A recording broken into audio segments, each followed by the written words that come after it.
আমরা দেখছিলাম যে আমাদের ডিসক্রিপশন থেকে যদি আমরা গ্রাফিক সামারিতে যদি ক্লিক করি তাহলে আমরা এইরকম একটি ইন্টারফেসে চলে আসব এবং এখানে অ্যালাইনমেন্ট স্কোর সম্পর্কে বলা আছে।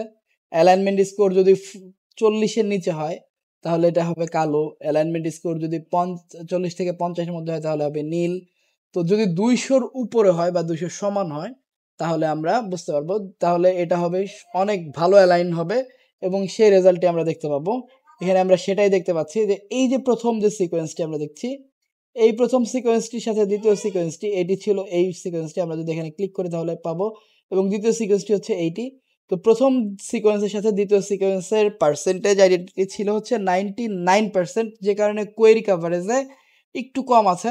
এখানে আমরা দেখতে পাবো যে কোয়েরি কভারেজ এগুলির আরও কম, এগুলির কোয়েরি কভারেজ আরও কম, কিন্তু এইটার কোয়েরি কভারেজ অনেক বেশি।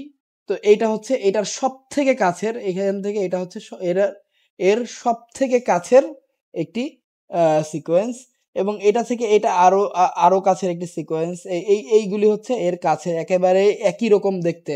মানে মনে হবে কি আপনি যদি একজন লোকের 5টি ছেলে থাকে তাহলে প্রায় যেমন 5জন ভাইয়ের চেহারা প্রায় যেমন একই রকম থাকে, এই সিকোয়েন্সগুলি ঠিক তেমনি মনে হবে যেন একই বৃন্তে ফোটা অনেকগুলি পুষ্প, ঠিক তেমন ভাবে এগুলিকে আমরা বুঝতে পারবো। তো এটা হচ্ছে ওর গ্রাফিক্যাল সামারি। এবং আমরা যদি মেন যে কাজটি ছিল, ব্লাস্টের যে নামটা ছিল যে অ্যালাইনমেন্ট সার্চ টুল, আমরা যদি অ্যালাইনমেন্টে ক্লিক করি তাহলে আমরা দেখতে পাবো যে এর অ্যালাইনমেন্ট আসলে এর সাথে এই যে আমরা দেখতে পাচ্ছি যে প্রত্যেকটার সাথে প্রত্যেকটার কত রকম, এটা হচ্ছে আমাদের কোয়েরি, উপরেরটা হচ্ছে আমাদের কোয়েরি এবং নিচেরটা হচ্ছে সাবজেক্ট।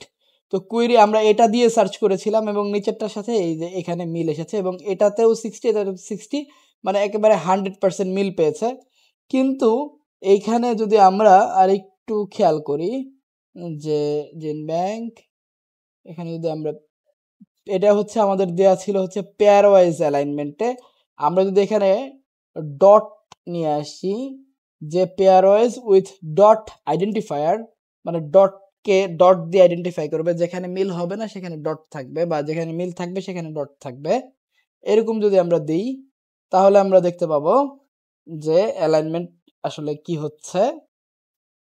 এবং এখানে আমরা আরো কয়েকটি জিনিস পাবো, সেটা হচ্ছে পেয়ার ওয়াইজ, এটা হচ্ছে পেয়ার ওয়াইজ অ্যালাইনমেন্ট, এটা হচ্ছে পেয়ার ওয়াইজ ডট আইডেন্টিফায়ার, এটা হচ্ছে anchored, query anchored with dot identifier. হ্যাঁ, তো কোয়েরি লেটার, এবং এটি লেটার দিয়ে হবে, যেখানে আসলে মিল হবে না, মানে যেখানে আসলে মিউটেশন হবে সেই জায়গাগুলিকে আমরা ডটের মাধ্যমে, বা যেখানে মিল হবে না সেই জায়গাটুকুকে আমাদেরকে দেখিয়ে দেবে। তো এটি হচ্ছে সেই টুলসটি।